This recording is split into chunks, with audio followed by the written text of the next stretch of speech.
What's up, everybody? This is Normcam coming at you, and you're watching Inside the Rosita League. Let's go! Woo!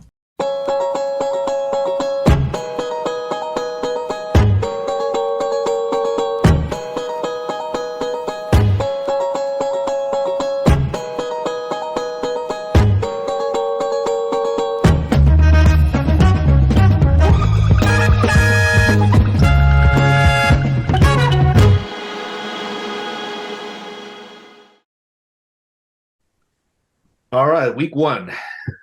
Week one, heck of a week. Well, so I was at the game with Josh, Gabe, Andrew, Casey. And Thanks. as you know, the Seahawks fans, a lot of them were wearing these throwback jerseys. It was like the Seahawks threw back to the 90s when they were not that good. Yeah. 3 yards in the second half. It was that bad. Yeah. That was I was still at the point where I was hoping Lockett wouldn't score anymore. So I was like, maybe Lockett will be held to 3, but yeah, it looks like he was, but it was all for nothing. Oh, for sure. Well, just like in the real life NFL, there is a tendency for, I think, everyone, including fans and pundits, to overreact to what happened in week one. But, we're human and we react. And that is the small sample size that we have so far this year.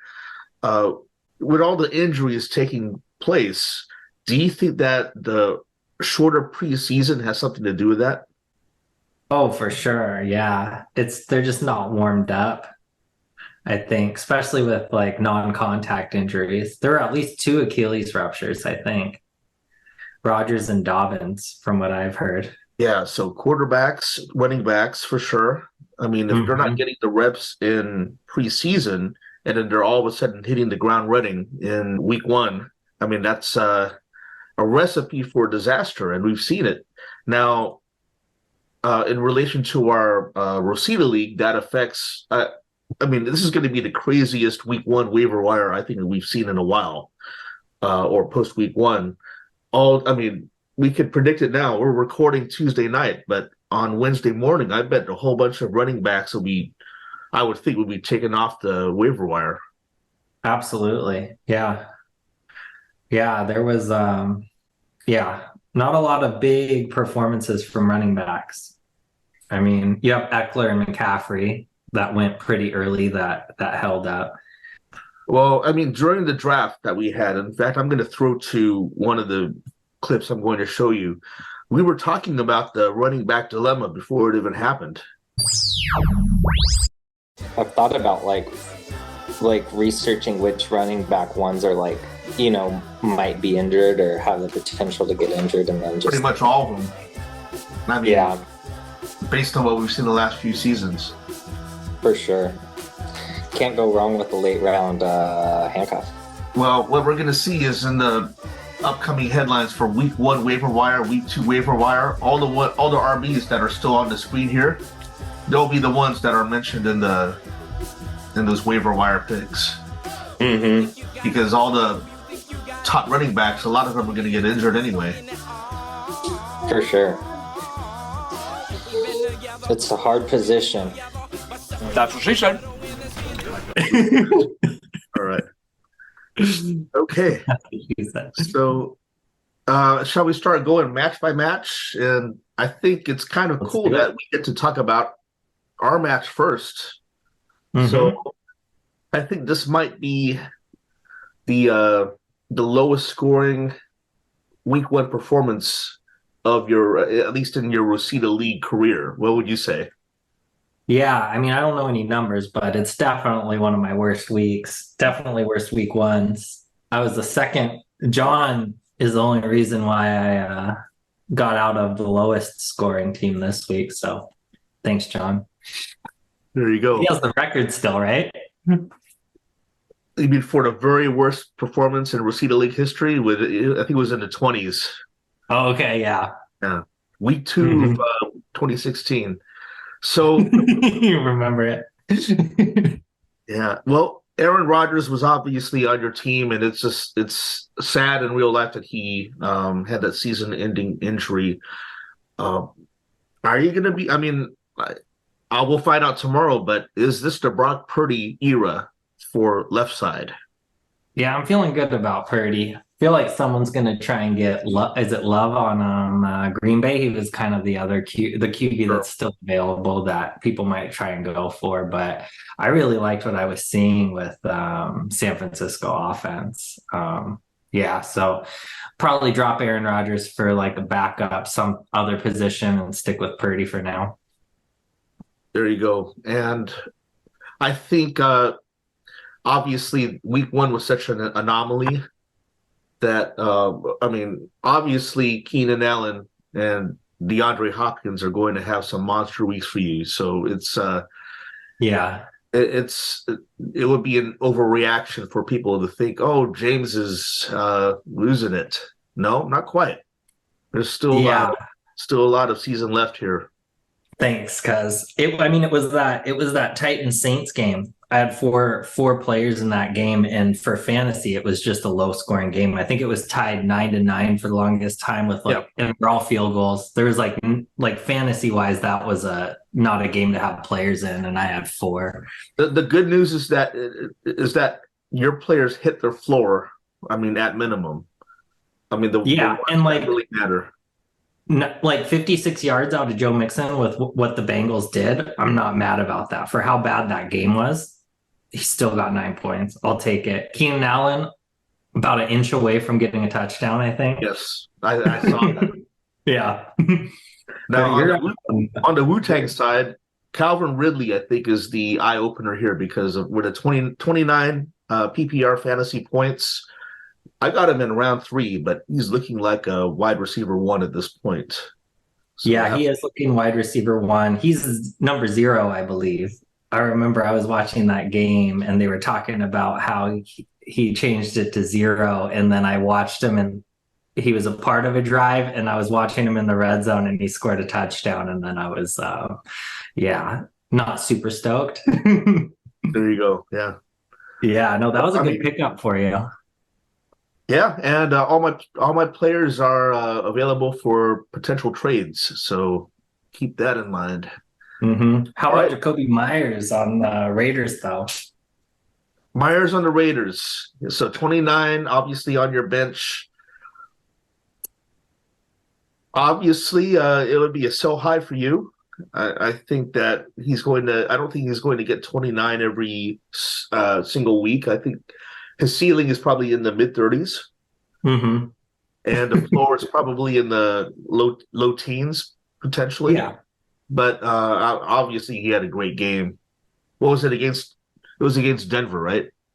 Yeah, I believe so. Yeah. And it was because they have Garoppolo now, so he was connecting with him more than Adams. But I'm worried I missed his week, and then now, and he got a concussion, so now I think Adams might come back in and start getting established, and then, but we'll see. Got to hold on hope somehow. Well, we will meet again in 13 weeks in the final regular season week. All right, now let's move on to the reigning division champions for both the West and the East. It was Team Mara versus Town Business. Yeah. And obviously, Town Business continues to show its dominance with 157 fantasy points. Yeah, huge game. Huge game.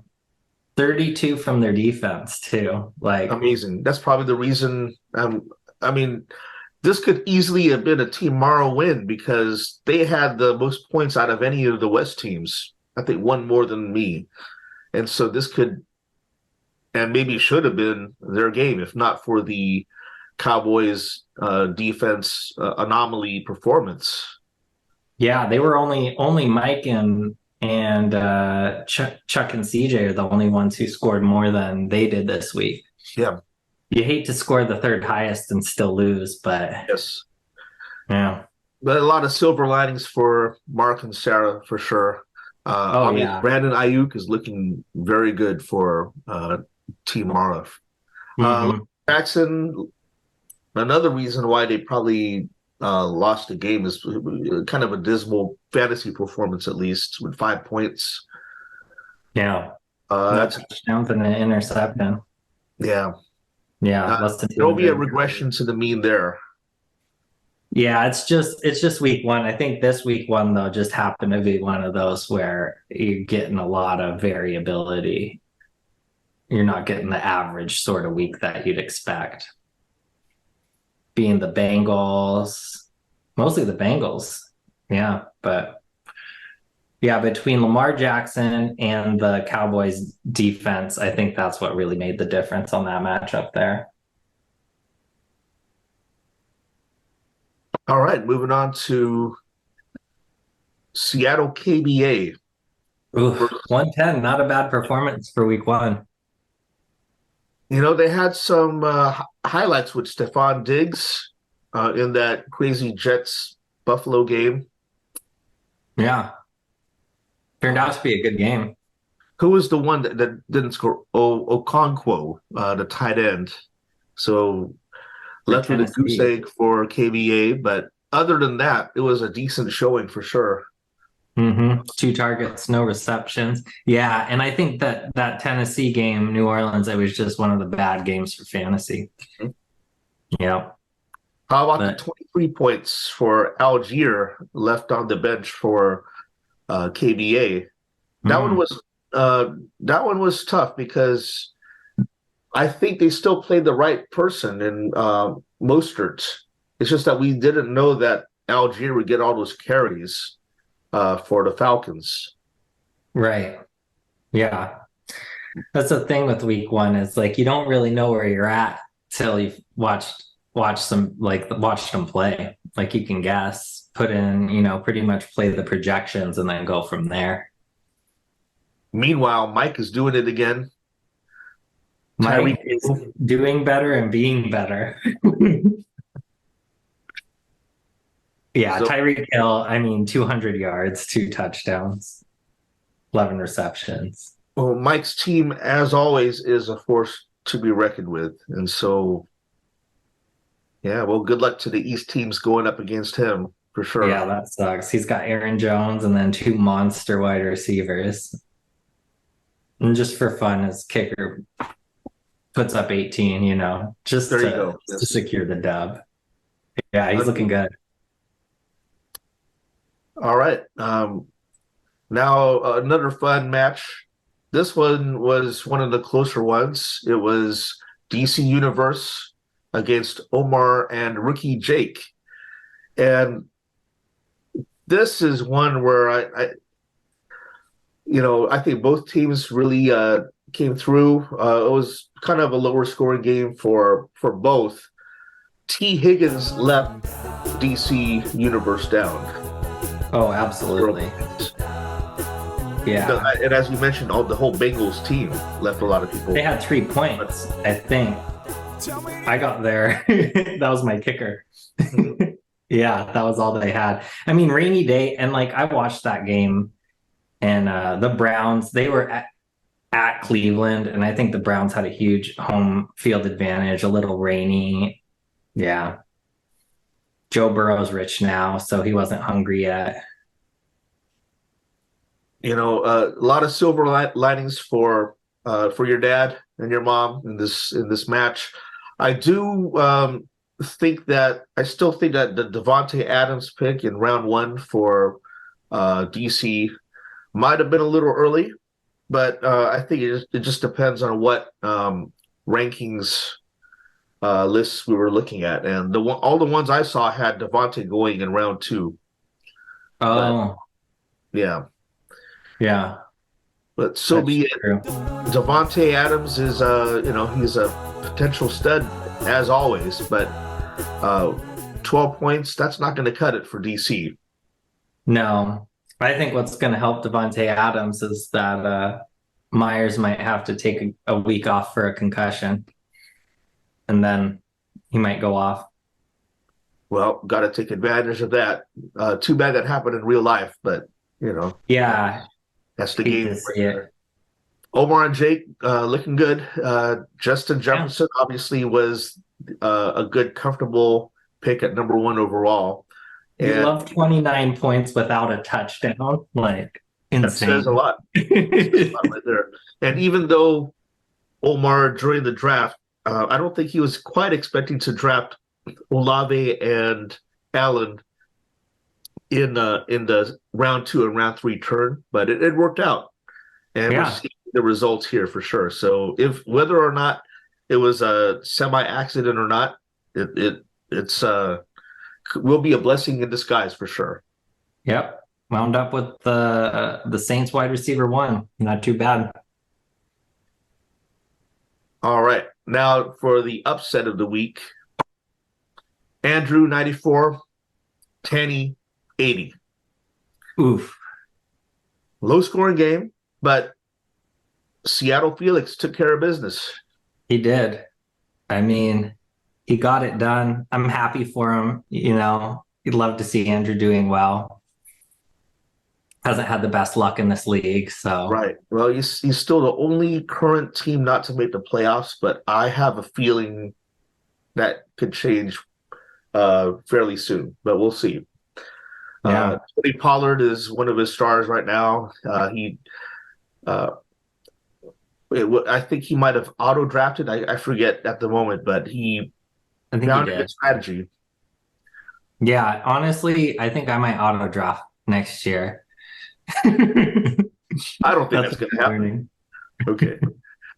All right. On the Seda Steely side, there's obviously another one of those crazy injuries that happened before the game was Mark Andrews, and apparently, this did happen just hours before the Baltimore game, and so it's one of those instances where Tanny didn't know or whatever to take him out of the lineup because he was Right. already up prior to the game, and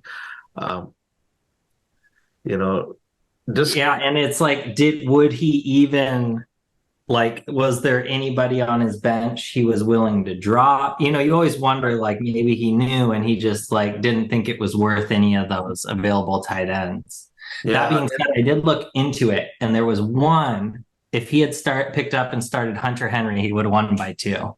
Other than that, the other tight ends wouldn't have done it for him. And and just to the entire league, we in general frown upon owners not taking into account players that are not actually going to be playing. But this was so close to the match that we can, I think we can understand the situation at this point. I don't think that's going to happen with Tanny or any other owner for the matter. Yeah, it's mostly like bye weeks. Like if you're starting like 2 people on bye weeks, then you're just not paying attention. But I don't think many people in this league aren't paying attention. I think what happens a lot is, and this is what I do as well, where I drop a kicker for much of the week so I can hold on to another player up until the weekend, and then I decide which one I want to keep, which one I can drop, and then I'll sign a kicker on the Saturday or the day before the game. It's like Art of War. Then no one else gets your whoever you just dropped. Okay, you've been reading that Art of War stuff, huh? I've never read Art of War. I just know one of the things is like, it's better to take from your enemy than grow your own stuff because then they don't have stuff. That's the advantage. It's not just you having something, it's someone else not having something. Right. That's pretty good. I think one of the because I do read that book, but not necessarily for fantasy football sake, but kind of for business relations. You know your enemy better than they know themselves. I think that's kind of a big one. And so, for instance, the way that some of the other owners talk about their teams, it seems like I know more about their team than they do. Right. Just throwing that out there, just an observation. Know your enemy. All right. All right. Lowest scoring, maybe, pretty low scoring game, but either of them would have beat me. Are we on to Navs's failed Lisa bye week? Yes. Oh, well, I think what's one thing that we can bring up for this one is obviously Travis Kelce. And, he grabbed that 10th pick overall. In fact, I have a clip I'm going to share with you that happened before the draft, where we talk about why he picked number 10. Without kind of giving anything up, Nabs, regarding your drafting strategy, but just to go back to the option for you to pick the position you wanted, number 10, can you share a little bit what either research, or did you maybe go to AI or chat GPT, or did you go somewhere? Can you share that? Nothing that technical, but I did do some mock drafts to see like who would be available around that kind of 9-10 spot. I wasn't expecting for James to get the 9. That kind of screws up the strategy, you know? I'm so glad I got the 9. Yeah, it really, we had talked about it. I was like, oh, I hope that doesn't happen. And of course it happened. I did do some mocks. I would just say with my history with Rosita League so far, drafting high up and then getting that second pick super late in that second round just hasn't worked well for me, you know?